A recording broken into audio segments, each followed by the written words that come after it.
నిన్న మొన్నటి వరకు దేశం గాని, ప్రపంచం గాని ఐటీ మీద ప్రధానంగా నడిచింది. ఐటీ లేకపోతే ఇప్పుడు దేశాలు, రాష్ట్రాలు ఏవి కూడా నడవలేని పరిస్థితి. ఎందుకంటే ఐటీకి అంత విజన్ ఉంది. కానీ చంద్రబాబు గారు ఇది ఒక 25 ఏళ్ల క్రితం ఈ ఐటీ గురించి చెప్తే అప్పుడు ఎవరికీ తెలియదు. ఐటీ అనే పదానికి అర్థమే తెలియదు. అలాంటి రోజుల్లోనే చంద్రబాబు గారు ఐటీ గురించి చెప్పారు.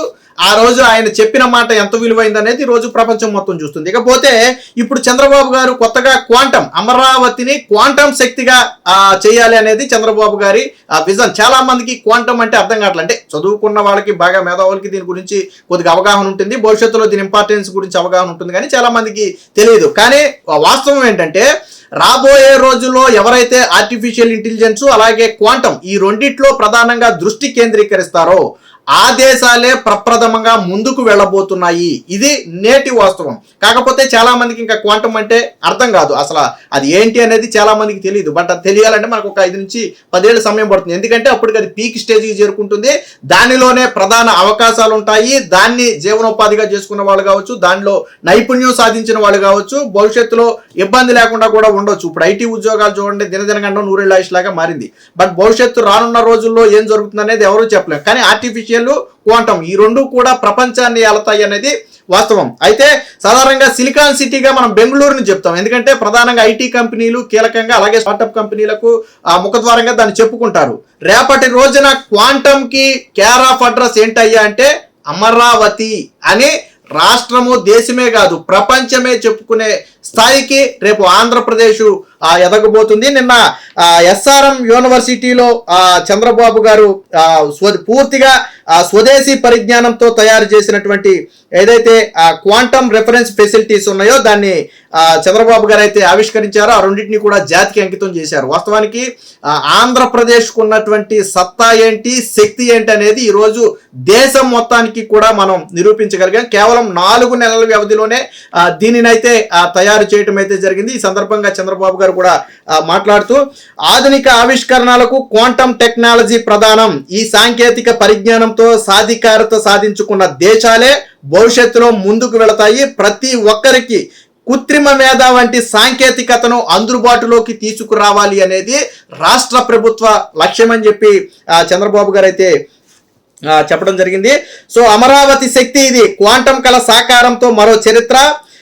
రిఫరెన్స్ ఫెసిలిటీలను ప్రపంచానికి అందించాం. స్వదేశీ హార్డ్వేర్ ను అందించే సత్తా రాష్ట్రానికి ఉందని చెప్పి ఈరోజు ఆ దేశానికి చాటి చెప్పాం. టెక్నాలజీకి లాంచ్ ప్యాడ్ గా అమరావతి మారబోతుందని చెప్పి చెప్పారు. తొలి టెస్ట్ బెడ్స్ కలిగినటువంటి రాష్ట్రంగా ఏపీ రికార్డు సృష్టించింది. క్వాంటంలో తొలి టెస్ట్ బెడ్స్ కలిగినటువంటి రాష్ట్రంగా ఆంధ్రప్రదేశ్ ఇప్పటికే చరిత్ర అయితే తిరగరాసింది. హార్డ్వేర్ ను ధృవీకరించే సామర్థ్యం కూడా వచ్చింది. క్వాంటంలో 45 లక్షల మందికి శిక్షణ ఇవ్వటానికి రంగం సిద్ధం చేశామని చెప్పి చెప్పడం జరిగారు. ఈ టెక్నాలజీతో రాష్ట్ర భవిష్యత్తును నిర్మించబోతున్నాం. ఆధునిక పరిశోధన కేంద్రంగా అమరావతి మారబోతుంది అని చెప్పి చెప్పారు. ఈ 2 క్వాంటమ్ రెఫరెన్స్ ఫెసిలిటీస్ ఏవైతే ఉన్నాయో వాటినైతే జాతికైతే చంద్రబాబు గారు అంకితం చేస్తున్నట్టుగా ప్రకటించారు. కేవలం 4 నెలల వ్యవధిలోనే ఈ క్వాంటమ్ ఫెసిలిటీస్ కి సంబంధించినటువంటి రెఫరెన్స్లు ఏవైతే ఉన్నాయో దీన్ని చంద్రబాబు గారు ప్రారంభించడం అనేది చాలా గొప్ప విషయం. ఎందుకంటే ఇంకా చాలా రాష్ట్రాలు కావచ్చు, చాలా దేశాలు కావచ్చు దీనికి మీనింగ్ కూడా తెలియనటువంటి పరిస్థితులు ఉన్నాయి. సరే, బాగా డెవలప్ చెందిన దేశాలు దీంట్లో ముందుకెళ్లే ప్రయత్నం చేస్తున్నాయి అనుకోండి. బట్ తొలి అంటే ఈ స్వదేశీ హార్డ్వేర్ ను కలిగినటువంటి రాష్ట్రంగా ఏర్పడటంతో పాటు తొలి టెస్ట్ బెడ్స్ కలిగినటువంటి రాష్ట్రంగా కూడా ఆంధ్రప్రదేశ్ అయితే చరిత్ర అయితే సృష్టించింది. రాబోయే రోజుల్లో గతంలో చంద్రబాబు గారు దీని శంకుస్థాపన సమయంలో కూడా చెప్పారు, ఈ చివరి నాటికి తొలి క్వాంటమ్ కంప్యూటర్ను కూడా క్వాంటమ్ కంప్యూటింగ్ ను కూడా మేము అందిస్తామని చెప్పి గతంలో ఆల్రెడీ చంద్రబాబు గారు చెప్పారు, ఈ డిసెంబర్ నాటికి అందిస్తామని. అందులో భాగంగానే 4 నెలల వ్యవధిలోనే దీనినైతే చంద్రబాబు గారు అయితే ఏర్పాటు చేయడం జరిగింది. అమరావతిలో ఏదో శక్తి మ్యాజిక్ ఉన్నాయి, అందుకే కేవలం 4 నెలల వ్యవధిలోనే క్వాంటమ్ రిఫరెన్స్ ఫెసిలిటీస్లను ప్రపంచానికి అందించగలిగామని చంద్రబాబు గారు అయితే చెప్పడం జరిగింది. ప్రపంచానికి క్వాంటమ్ హార్డ్వేర్ ను అందించే సత్తా ఆంధ్రప్రదేశ్ కు ఉంది అని ఈ ఆవిష్కరణతో నిరూపించబడిందని కూడా చంద్రబాబు గారు అయితే చెప్పారు. క్వాంటమ్ కంప్యూటర్లను తయారు చేయాలన్న కలను సాకారం చేసి చరిత్ర సృష్టించామన్నారు. అమరావతిలోని ఎస్ఆర్ఎం యూనివర్సిటీలో పూర్తి స్వదేశీ పరిజ్ఞానంతో తయారు చేసిన క్వాంటమ్ రెఫరెన్స్ ఫెసిలిటీస్లను మంగళవారం ఆయన ప్రారంభించారు. క్వాంటింగ్ టెస్టింగ్ మిషన్ ను అంటే టచ్ చేసి ఆయన యొక్క ఆనందాన్ని కూడా ఏదైతే ఆ మిషన్ ఉందో దాన్ని టచ్ చేసి చంద్రబాబు గారు ఒక నూతన అనుభూతిని పొందారు. సో తొలిసారిగా, అంటే అది అందరికీ అవకాశం రాదు. సో అలాంటి తొలి అనుభూతిని అయితే చంద్రబాబు గారు అయితే పొందడం జరిగింది. మొత్తంగా దేశంలోనే క్వాంటమ్ కి కేర్ ఆఫ్ అడ్రస్ అంటే అమరావతి. అలాగే ఏఐకి కూడా అమరావతిని కేర్ ఆఫ్ అడ్రస్ గా మార్చే ప్రయత్నం ఆల్రెడీ జరుగుతుంది. దాంతో పాటు క్వాంటమ్, అంతకు మించి క్వాంటాన్ని కూడా అమరావతిలో కేర్ ఆఫ్ అడ్రస్ గా మార్చే ప్రయత్నం అయితే జరుగుతుంది. మొత్తంగా ఈ ఆవిష్కరణతో దేశం మొత్తం కూడా ఈ రోజు ఆంధ్రప్రదేశ్ వైపు చూసే పరిస్థితి చాలా మందికి. అంటే ఇది క్వాంటమ్ కంప్యూటర్ అంటే ఏంటంటే పూర్తి వేగం. మనం గంట 2 గంటల్లో చేయాల్సిన పనిని 5 నిమిషాలు 10 నిమిషాల్లో చేస్తే ఎంత వేగం అని చెప్పుకోవచ్చు మనం.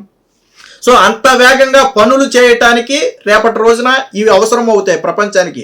సో ప్రపంచం అనేది ఇప్పుడు జెడ్ స్పీడ్తో దూసుకెళ్తున్నటువంటి పరిస్థితి.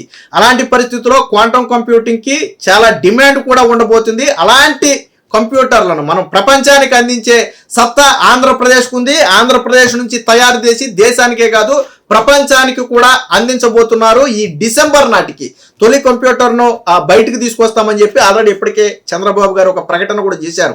ఆయన ప్రకటనకు అనుగుణంగానే ఈ రోజు వేగంగా దానికి సంబంధించిన కార్యకలాపాలు కూడా సాగుతున్నాయి. అందులో భాగంగానే ఈ రోజు ఏదైతే తొలి టెస్ట్ బెడ్స్ కలిగినటువంటి రాష్ట్రంగాను, అలాగే టెక్నాలజీకి లాంచ్ ప్యాడ్ గాను అమరావతి ఏర్పడింది. అన్నిటికీ మించి స్వదేశీ హార్డ్వేర్ ను అందించే సత్తా, అంటే ఇతర రాష్ట్రాల మీదో లేకపోతే ఇతర దేశాల మీదో ఆధారపడకుండా పూర్తి స్వదేశీ పరిజ్ఞానంతోనే దీన్ని డెవలప్ చేయగలమని చెప్పి ఆంధ్రప్రదేశ్ అయితే నిరూపించింది. దీంతో ఇతర రాష్ట్రాలన్నీ కూడా ఇప్పుడు ఆంధ్రప్రదేశ్ వైపు అయితే చూస్తున్నాయి. అందులో ఎటువంటి సందేహం లేదు. ఏది ఏమైనా చంద్రబాబు గారి విజన్, ఎందుకని ఆయన్ని విజన్ అంటారంటే వాస్తవానికి మనకి ఇప్పటికీ క్వాంటమ్ అంటే ఏంటో పూర్తిగా తెలుసుకోలేని పరిస్థితి.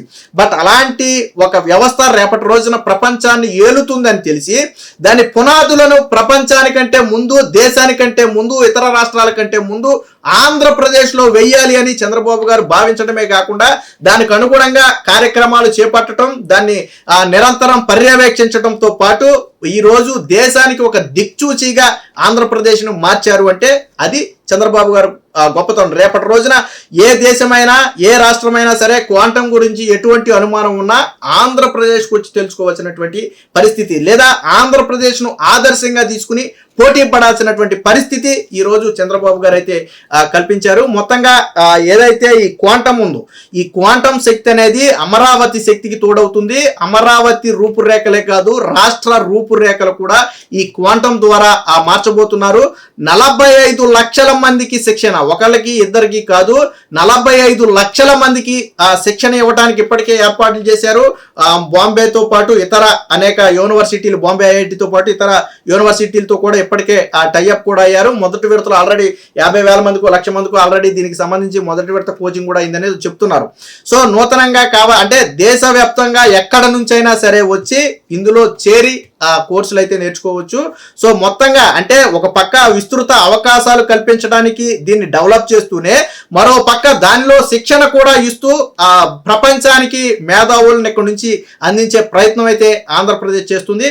ఏది ఏమైనా రేపటి రోజున ఈ క్వాంటమ్ శక్తి అనేది ఆంధ్రప్రదేశ్ రూపురేఖలను మారుస్తుంది అనటంలో సందేహం లేదు. మరొక్కసారి అంటే మనం 20-30 ఏళ్ల తర్వాత మరొకసారి చంద్రబాబు గారి విజన్ గురించి చెప్పుకుంటారు. చూడండి, ఇప్పుడు మనం గతంలో ఎప్పుడు ఆయన ఐటీ అన్నప్పుడు చాలా మంది పుట్టుండ్రు, ఎందుకంటే 25-30 ఏళ్ల క్రితం, నేటి యువతకు చాలా మందికి తెలియకపోవచ్చు.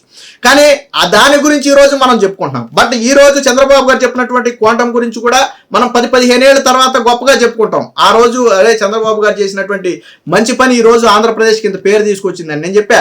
సిలికాన్ వ్యాలీగా మనం ఏదైతే బెంగళూరు సిటీని చెప్పుకుంటామో, రేపటి రోజున క్వాంటమ్ వ్యాలీగా ఆంధ్రప్రదేశ్ ను చెప్పుకునే పరిస్థితి అయితే రాబోతుంది. మొత్తంగా చంద్రబాబు గారి ముందు చూపు కావచ్చు, విజన్ కావచ్చు, రాష్ట్ర దిశను మారుస్తుంది అనడంలో ఎటువంటి సందేహం లేదు.